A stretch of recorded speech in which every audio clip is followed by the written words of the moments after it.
Assalamualaikum warahmatullahi wabarakatuh. Perkenalkan, kami dari kelompok 1 yang beranggotakan Muhammad Muzaki Elfamas, Nila Sarofa, Safira Indrayani, dan saya sendiri Sila Khairul Rosidah akan mempresentasikan materi tentang anatomi sistem saraf pusat dan sistem saraf perifer. 1. Sistem saraf pusat. Sistem saraf pusat merupakan pusat integrasi dan kontrol seluruh aktivitas tubuh. Bagian fungsional pada susunan saraf pusat adalah akson sebagai penghubung dan transmisi elektrik antar neuron, serta dikelilingi oleh sel glia yang menunjang secara mekanik dan metabolik. Sistem saraf pusat terdiri dari otak dan sumsum tulang belakang. A. Perkembangan sistem saraf pusat. Sistem saraf pusat atau Central Nervous System atau CNS adalah neuron, sebuah sel khusus yang mengirimkan informasi sepanjang sistem saraf. Otak manusia tersusun dari massa neuron-neuron yang sangat padat. Neuron dalam otak manusia melebihi 100 miliar. Setiap neuron mampu menerima dan mengirimkan impuls neural ke ribuan neuron lain. Neuron. Sel saraf yang disebut neuron adalah sel yang membentuk sistem jaringan saraf. Mereka bekerja dengan tindakan kimia dan listrik yang memungkinkan transmisi sinyal di tubuh kita. Setiap jenis neuron menjalankan fungsi tertentu dalam lokasi yang berbeda-beda. Di dalam neuron terdapat 4 bagian utama, yaitu 1. Dendrit yang menerima impuls neuron dari neuron lain. Dendrit berbentuk seperti pohon atau arborizat lengkap dengan cabang dan ranting. 2. Tubuh sel yang bertanggung jawab menjaga kondisi dasar neuron. Tubuh sel atau sel body menerima nutrisi dan melenyapkan limbah organik dengan menyaring limbah tersebut melalui dinding sel yang permeabel. 3. Akson, yakni sebuah jalur panjang berbentuk tabung yang menghubungkan tubuh sel dengan sel-sel lain melalui semacam persimpangan yang disebut sinapsis. Akson-akson besar dikelilingi oleh substansi berlemak yang disebut selubung myelin, yang berperan sebagai insulator yang mempercepat transmisi impuls neural. Akson 4. Akson berakhir di terminal prasinaptik. Terminal-terminal ini terletak dekat permukaan dendrit pada neuron lain atau yang bersifat reseptif. Sinapsis. Sinapsis memiliki salah satu tugas terpenting karena pada sinapsis inilah informasi kimiawi dipertukarkan dari satu neuron ke neuron lain dalam wujud senyawa kimia yang disebut dengan neurotransmitter. Neurotransmitter adalah pesan kimiawi yang diaktifkan di membran dendrit neuron penerima. Sejenis neurotransmitter memiliki efek inhibitoris, yakni mencegah neuron penerima menembak impuls. Neurotransmitter lain memiliki efek eksitatoris yang berfungsi merangsang neuron penerima menembakkan impuls. B. Jaringan pelindung saraf pusat. Yang pertama, tulang tengkorak. Fungsi utama tulang tengkorak adalah melindungi otak dan organ lunak kepala yang lainnya. Selain itu, tulang tengkorak juga berfungsi memposisikan otak agar tetap stabil. Tulang tengkorak dibagi menjadi 6 bagian, yaitu 1. Tulang frontal atau tulang dahi, 2. Tulang sphenoid atau tulang baji, 3. Tulang ethmoid atau tulang tapis, 4. Tulang oksipital atau tulang kepala belakang, 5. Tulang temporal atau tulang pelipis, dan 6. Tulang parietal atau tulang ubun-ubun. 2. Selaput otak atau meningen. Otak dan sumsum tulang belakang diselimuti meningia yang melindungi struktur saraf yang halus, membawa pembuluh darah, dan dengan sekresi sejenis cairan, yaitu cairan cerebrospinal.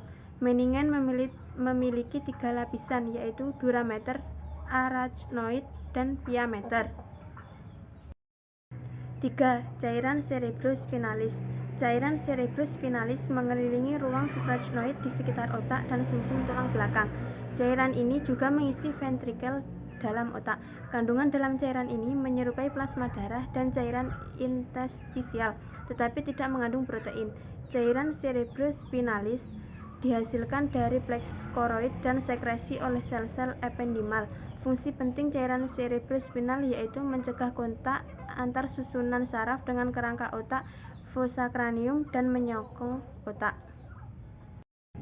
4. Sawar darah otak atau blood-brain barrier.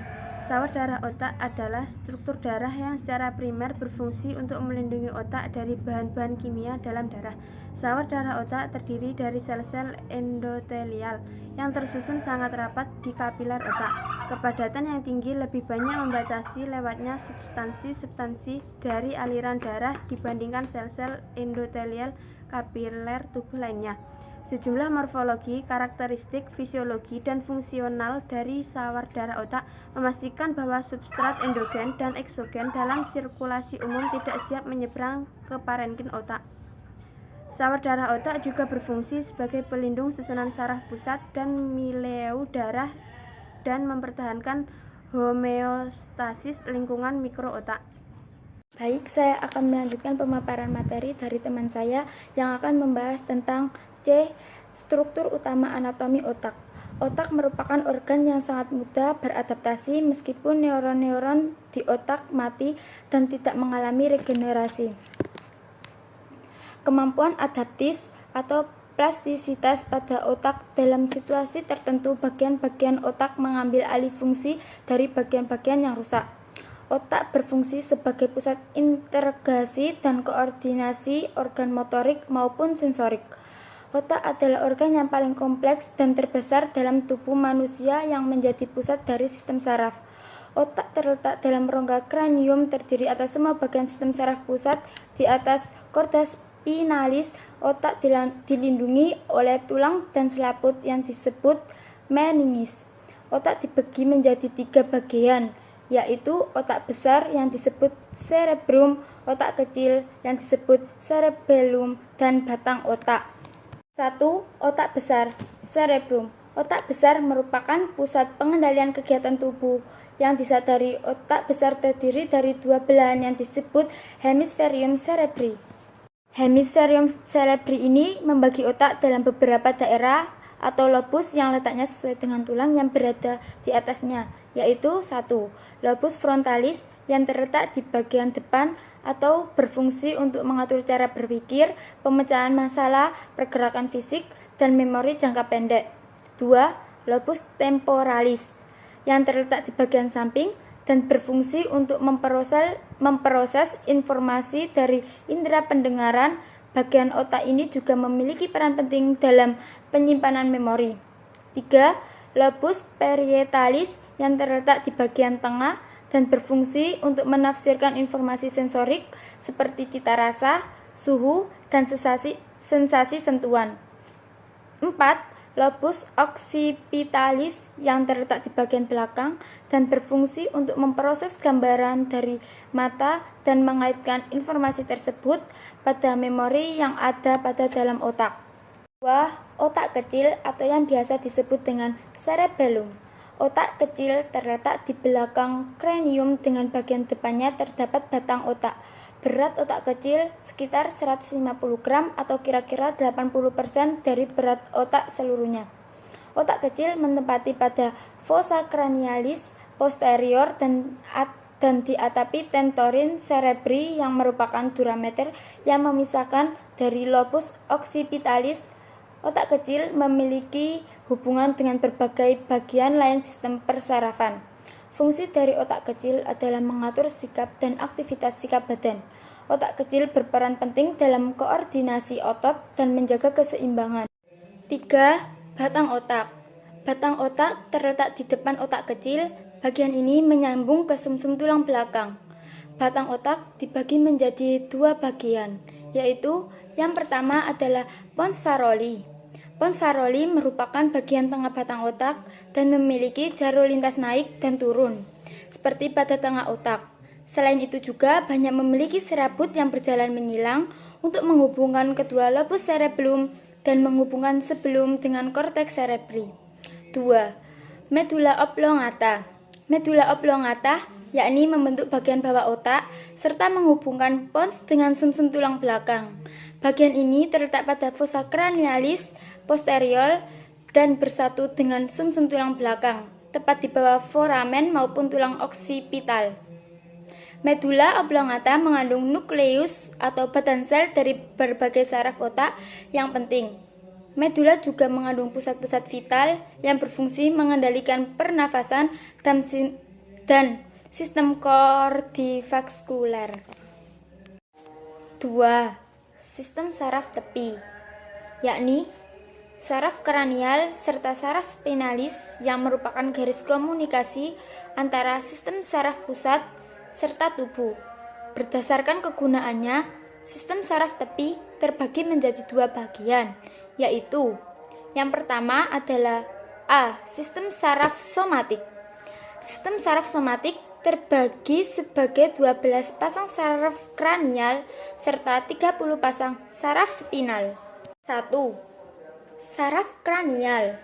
Saraf kranial atau yang biasa disebut dengan nervus kranial ialah 12 pasang saraf yang dapat terlihat pada bagian dasar atau bawah otak. 3 pasang memiliki jenis sensori, 5 pasang jenis motorik, dan 4 pasang jenis gabungan saraf kranial sendiri. Ialah bagian dari sistem saraf tepi, akan tetapi beralokasi pada dekat sistem saraf pusat, yaitu kranium atau tengkorak. Pasangan saraf kranial 1 serta 2 mencuat dari otak besar, sementara saraf kranial yang lain mencuat asal batang otak. Kedua belas saraf tadi bisa dijelaskan di bawah ini. Saraf 1 nervus olfactorius.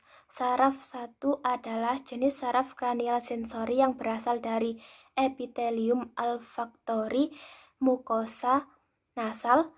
Fungsi saraf 1 yaitu mendapatkan rangsang oleh hidung ke otak yang pada akhirnya diproses menjadi sensasi bau. Saraf 2 nervus opticus. Saraf 2 ialah saraf kranial sensori yang bekerja membawa rangsangan dari sel kerucut serta sel batang pada retina mata ke badan sel akson yang membuat saraf optik pada bola mata. Fungsi saraf 2 yaitu mendapatkan rangsang dari mata ke otak untuk diproses menjadi persepsi visual atau penglihatan. Nervus oculomotorius. Saraf 3 ialah saraf gabungan dari jenis saraf sensori serta motoris, tetapi sebagian besar terdiri dari saraf motorik. Fungsi saraf 3 yaitu menggerakkan sebagian besar otot bola mata. Saraf 4 nervus trochlearis. Saraf 4 adalah saraf gabungan berasal jenis saraf sensorik serta motorik, tetapi sebagian besar terdiri oleh saraf motorik serta merupakan saraf terkecil pada saraf kranial. Fungsi saraf 4 yaitu menggerakkan beberapa otot bola mata. Saraf 5 nervus trigeminus. Saraf kranial terbesar adalah saraf gabungan namun sebagian besar terdiri dari saraf sensorik. Bagian ini membuat saraf sensoris utama di wajah serta rongga nasal serta rongga oral.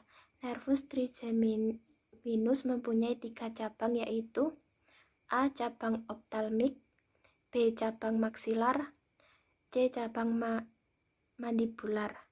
Fungsi nervus trigeminus ialah sensori untuk mendapatkan rangsangan dari wajah ke otak menjadi rangsang sentuhan motorik untuk menggerakkan rahang. Saraf 6 nervus abducens ialah saraf yang sebagian besar terdiri dari saraf motorik. Neuron motorik berasal dari nukleus dipons yang menginervasi otot rectus lateral mata. Manfaatnya ialah membuat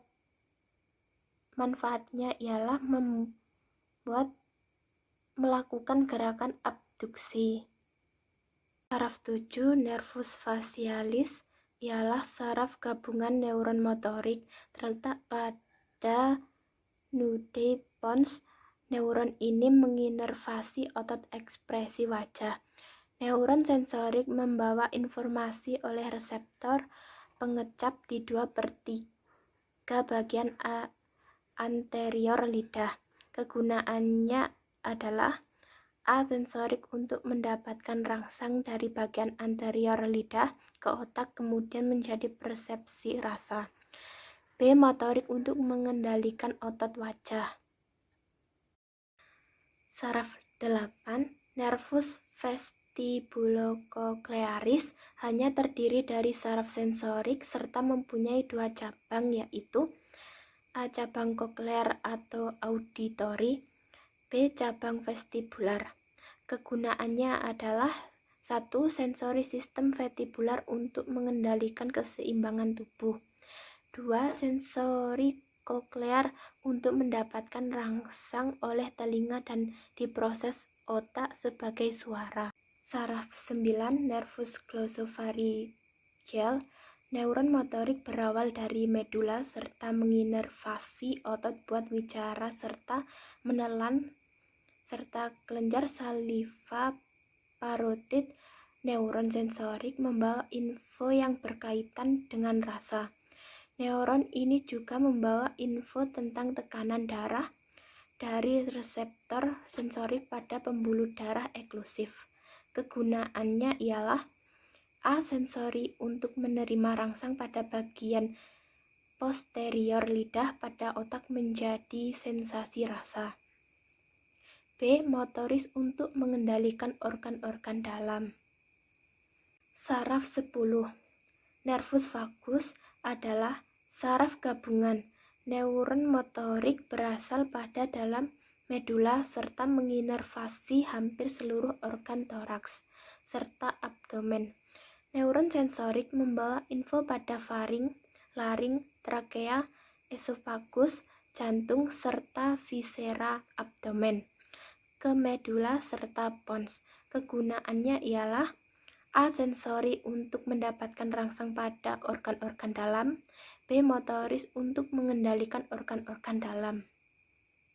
Bismillahirrahmanirrahim. Perkenalkan, nama saya Muhammad Muzaki Alfamas. Di sini saya akan melanjutkan materi yang telah disampaikan oleh Nila.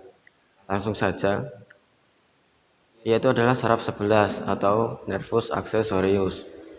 Yaitu adalah saraf gabungan yang sebagian besar terdiri dari serabut motorik. Neuron motorik sendiri berasal dari dua area. Yang pertama, bagian kranial berawal pada modula dan menginervasi otot voluntar faring serta laring. Yang kedua, bagian spinal timbul dari medula spinalis cervix serta menginervasi otot trapezius serta sternocleidomastoideus. Saraf ini berfungsi sebagai pengendali pergerakan kepala. Yang selanjutnya adalah saraf 12 atau nervus hypoglossus. Saraf ini termasuk saraf gabungan yang sebagian besar terdiri dari saraf motorik. Neuron motorik berawal pada modula serta mensuplai otot pada lidah. Neuron sensorik membawa info dari spindel otot pada lidah. Kegunaan dari saraf ini adalah untuk mengendalikan pergerakan pada lidah. B. Sistem saraf otonom, yaitu adalah bagian sistem saraf tepi yang mengatur fungsi visceral tubuh, yang terutama diaktifkan oleh pusat-pusat yang terletak pada medula spinalis, batang otak, serta hipotalamus. Juga bagian korteks cerebri yang khususnya yaitu korteks limbik. Sistem saraf otonom sendiri terbagi menjadi dua subsistem, yaitu sistem saraf simpatis serta sistem saraf parasimpatis. Yang pertama adalah sistem saraf simpatis. Serabut peganglionik SNS berasal dari wilayah thoracolumbalis spinalis.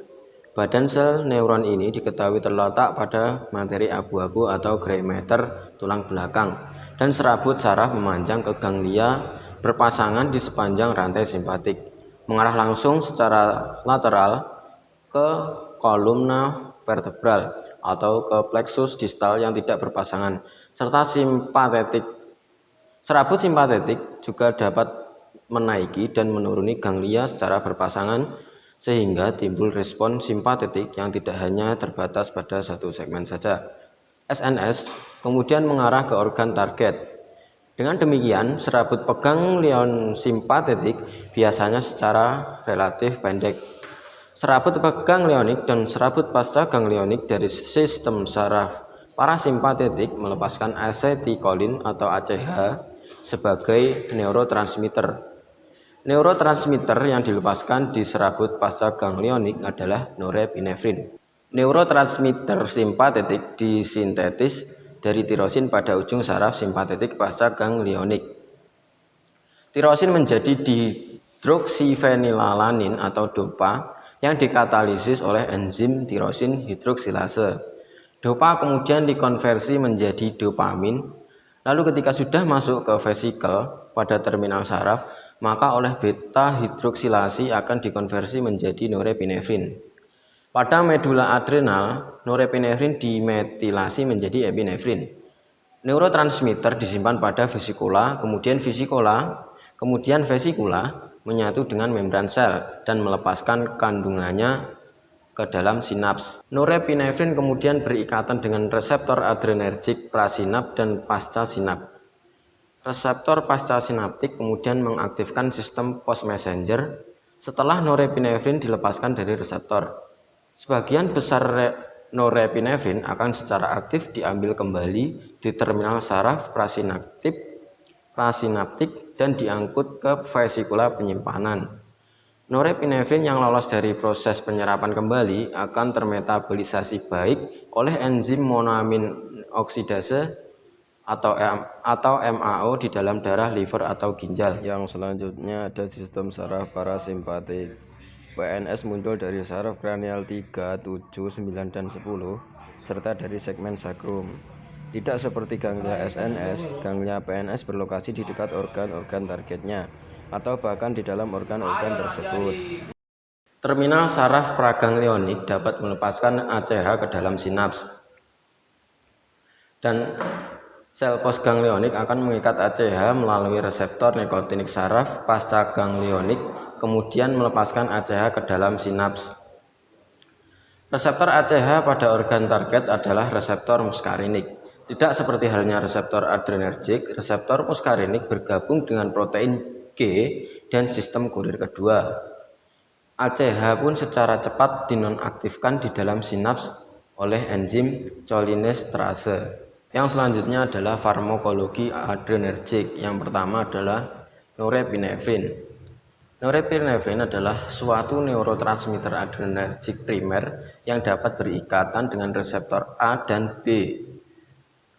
Norepinefrin biasanya digunakan untuk meningkatkan resistensi vaskular sistemik melalui efek A1 adrenergiknya.